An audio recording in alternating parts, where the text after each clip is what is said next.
An de Geschicht van George Rumpel, dit is de Geschicht van de Oud-kolonie Mennoniten, die in de 1920 jaren van Canada, de provincie Manitoba en Saskatchewan, nog Cuauhtémoc, Chihuahua en Mexico omsiedelden. George Rumpel, die deze Geschicht composiert, is in Mexico geboren en opgewassen, heeft door 14 jaar gediend als schoolleraar en heeft veel van dit wat van der erwähnt wordt met erleefd.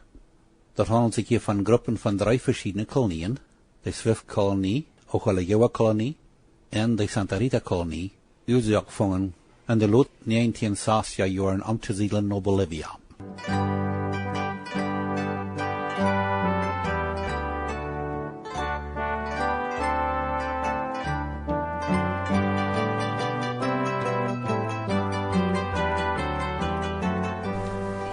Geschicht Nummer 48.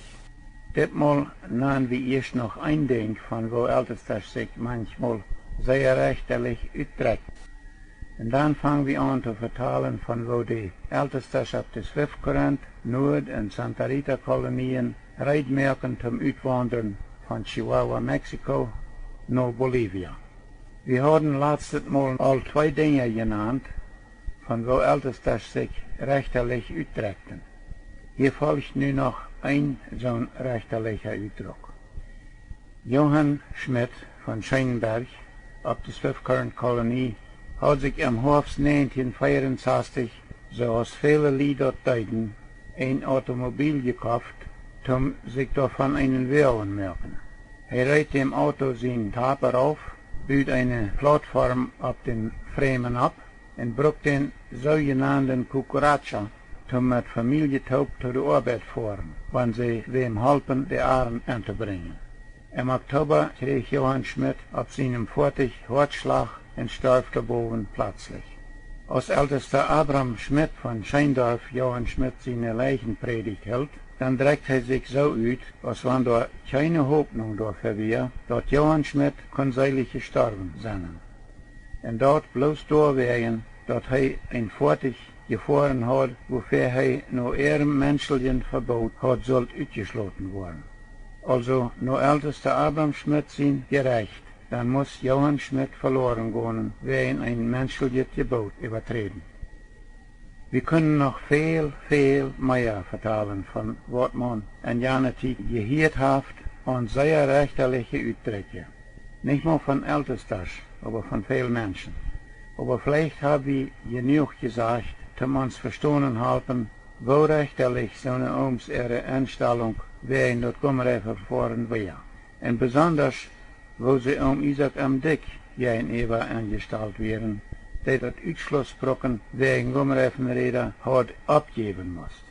Ältester Franz Dick in der Nähe ältester auf der Swift-Current, Nord- und Santa Rita-Kolonien hatten ältester Isaac am Dick sehr streng gerecht, als er abhören musste, die Breiter auszuschließen wegen der Gummerreifen Traktorsbrocken.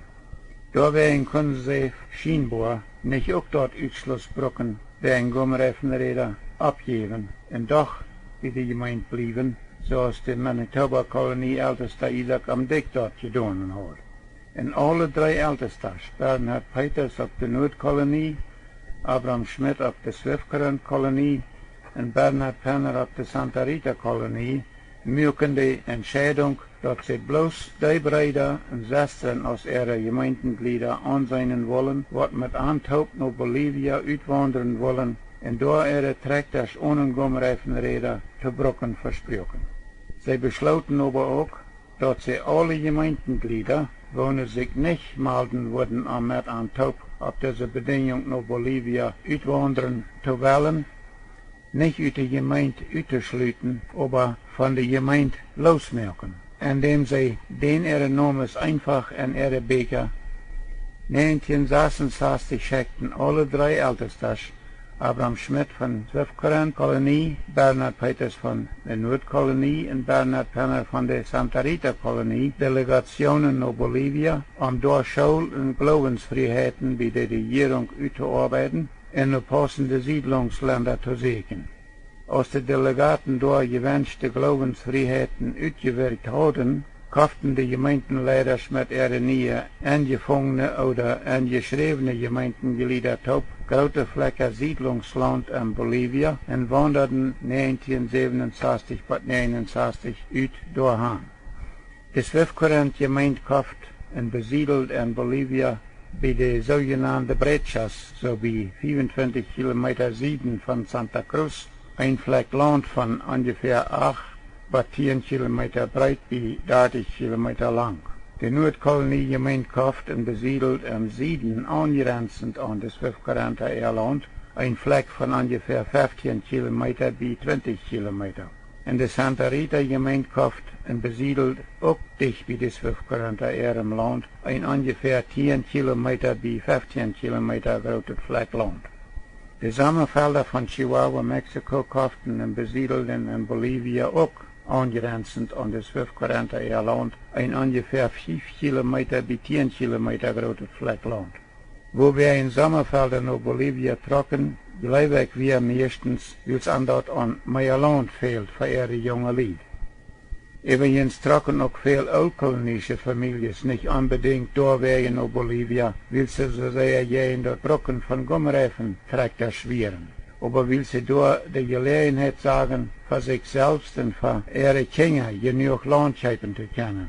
Aber um auch Mehrtragen zu derben, mussten sie versprechen, sich in Bolivia an die Gemeinde Gebot oder Verbot zu holen und nicht Gumreifenräder zu brocken.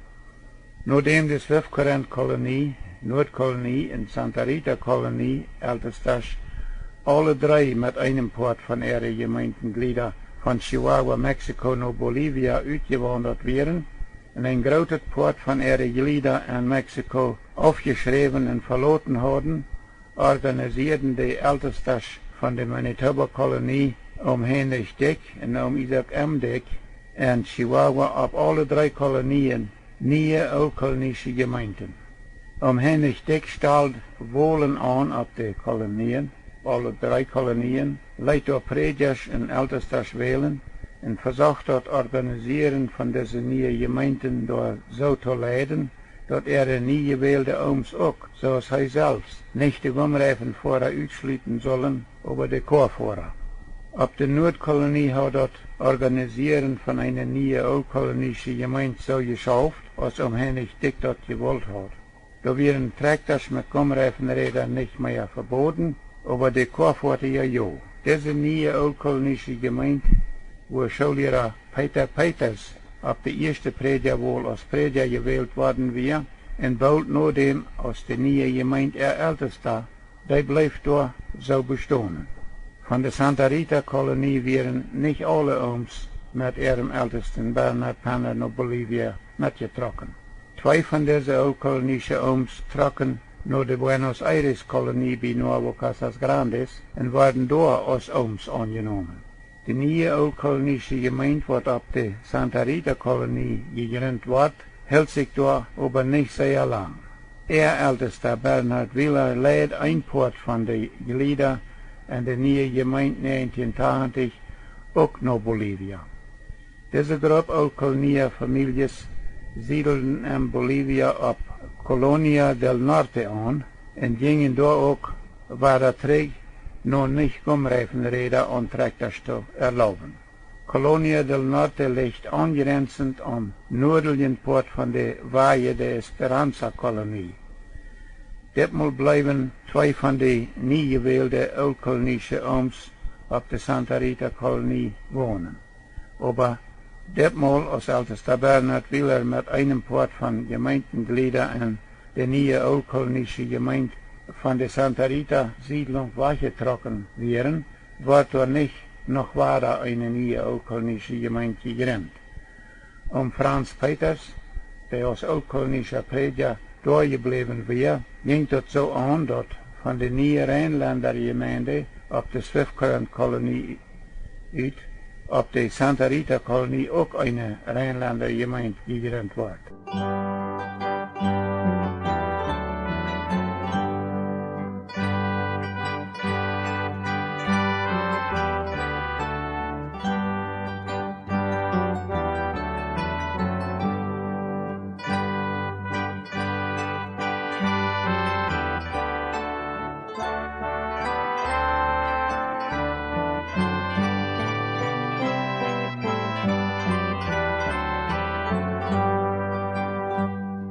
Nu fangen wir an zu vertalen von was sich auf der Swift-Kolonie in Chihuahua alle verändert, nachdem ältester Abraham Schmidt 1967 und 68 mit einem Port von der Gemeinde nach Bolivia uitgewandert war. Ich habe von Anfang an beobachtet, was sich auf der Swift-Kolonie in Chihuahua alle verändert, nachdem ältester Abraham Schmidt mit einem Port von der Gemeinde nach Bolivia uitgewandert war. En de gewesene oud-kolonische prediger Jacob Rempel, wo nicht mittrok nach Bolivia, der hat mir viel davon vertelt, was wir hier nu von dem großen Wechsel auf der Swift-Kolonie in Chihuahua vertalen wollen. Auf der Swift-Kolonie wären zwei Predigers in der Diakon wohnen geblieben, Prediger Jacob Rempel und Prediger Bernhard Rempel und Diakon Jacob Peters. Wären nicht mehr nach Bolivia getrokken und wären dabei noch von ihrem Ältesten aus Gemeindenglieder und aus Ohms aufgeschrieben worden, gerade so aus die anderen Gemeindenglieder, die zurückgeblieben wären. Ältester Heinrich Dick und Isaac M. Dick halten die zurückgebliebenen Gemeindenglieder auf der Swift-Kolonie in Chihuahua, Mexiko, eine neue old-kolonische Gemeinde zu gründen. Heinrich Dick hielt da eine älteste und Prediger wohl, und die Brüder wählten ihren zurückgebliebenen Prediger Bernhard Rempel als ihren Ältesten. Der Diakon Jacob Peters ward als Prediger gewählt, und sie wählten noch etliche neue Predigers und einen Diakon. Bald wurden auf der Swift-Siedlung auch zwei neue Vorsteher gewählt, und die meiste Lied rechneten damit, dass die nie gewählte Leiterschaft der Swift-Kurrent nie organisierte old-kolonische Gemeinde so ranen wird, als Heinrich Dick die Manitoba-Kolonie-Gemeinde nu rahnt, wo nun nicht mehr die sogenannte Gumreifen-Fahrer uitschloot über die Chorfahrer. Über die neue Lehrdienst und die neue old-kolonische Gemeinde auf der Swift-Kolonie kann sich nicht einig werden, diese neue menschliche Regeln in der Gemeinde so zu haben und zu brücken, als das nu auf der Manitoba-Kolonie getan wird. Der nie gewählte älteste Bernhard Rempel, sein Bruder Prediger Jacob Rempel, und den Vater Prediger Abraham Wieb, sagen dort so an, dass sie kein Recht hatten, so ein menschliches Gebot oder Verbot anzunehmen, und dann war den Ausschluss zu brücken zum Chorfahrer bestrafen oder zu disziplinieren. Und die meiste nie gewählte Predigers und die neue Diakon wollen sogar haben, sie wollen in ihre neue old-kolonische Gemeinde noch weiter dort Gumreifenräder brücken und Traktors verbeiden und so eine Brüder dann von der Gemeinde ausschließen, die sich dort nicht verbeiden leiten. Dort das nie gewählte Lehrdienst sich auf der Swift-Kolonie nicht einigen kann, wo sie in ihre neue Gemeinde arbeiten wollen, dort hat bald sehr weitreichende, schwere Folgen. Dann dort fehlt, wie die Mennoniten in Chihuahua, trotz aller Aufwanderungen nach Bolivia in den Lot 1960er Jahren noch immer an viel mehr Siedlungsland. Und gerade in dieser Zeit kauften Old-Kolonien von der Manitoba-Kolonie dort Fleck Land, was nu bekannt ist als die Virginias-Kolonie Nordwesten von Nuevo Casas Grandes. Auf dieser neue Virginias-Siedlung war die old-kolonische Gemeinde auch so gerahmt als auf die Manitoba-Kolonie unter der Leitung von ältester Heinrich Dick. Die Gumreifenfahrer wurden dann nicht mit dem Ausschluss bestraft, aber die Chorfahrer ja. Jacob Peters, der Sohn von dem alten ältesten Jacob Peters, der in die neue old-kolonische Gemeinde auf der Swift-Kolonie als Prediger gewählt worden war, der stimmt damit, dort Gumreifen in die Gemeinde erlaubt sein sollen, aber nicht der Chorfahrer. Und weil die nie gewählte Prediger Jacob Peters nicht mit ihrem ältesten Bernhard Rempel Jacob Rempel und Abraham Wieb stimmt, die auch nicht die Chorfahrer ausschließen wollen, und auch nicht mit den anderen nie gewählten Ohms, die nach Bolivia tragen wollen, und da war der Träggonen noch bloß eiserne Traktorräder erlauben, die trug auch mit seiner Familie auf der Virginias-Kolonie ab. Diakon Jacob Peters had, ältesten Abraham Schmidt, dat diakonenbuurt, wo binnen hij de rekening viert van de gemeenten zogenaamde zeilenzolen, mal nicht loten met naar Bolivia nemen. En dat wie ook recht zo, wils dat je hier de kolonisten wat doorblijven. Aber als hij dan later naar Virginia strak, dan neemt hij dat diakonenbuurt met doorgaan. En dat weer niet recht, wils het ook nu nog einmal de kolonisten die hier wat door wonen blijven. Later aber als dit diakonenbuurt war trägt naar de Zwijfkorant-kolonie gekomen.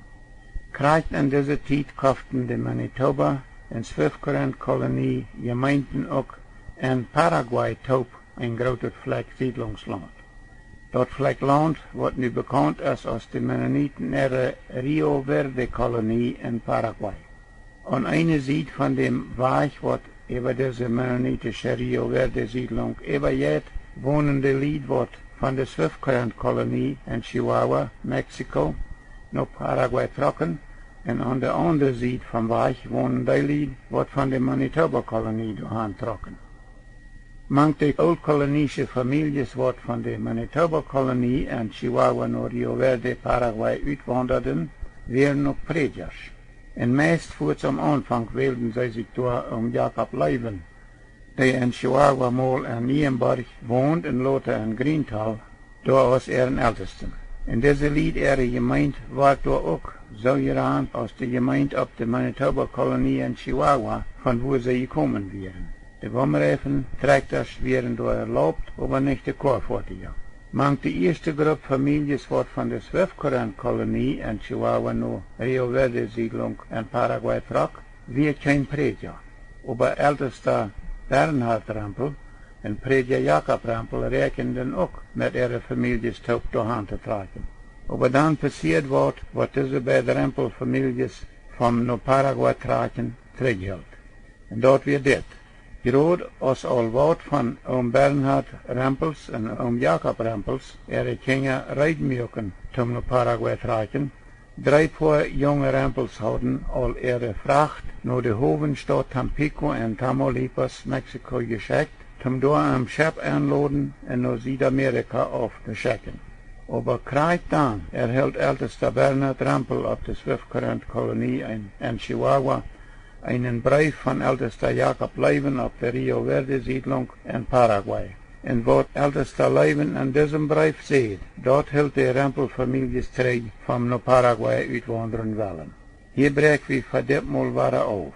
Nächstes Mal vertellen we wieder van wat op de Zwijfkorant-kolonie in Chihuahua, Mexico passiert in de 1970er jaren. But nächstes Mal, ik zie George Rempel.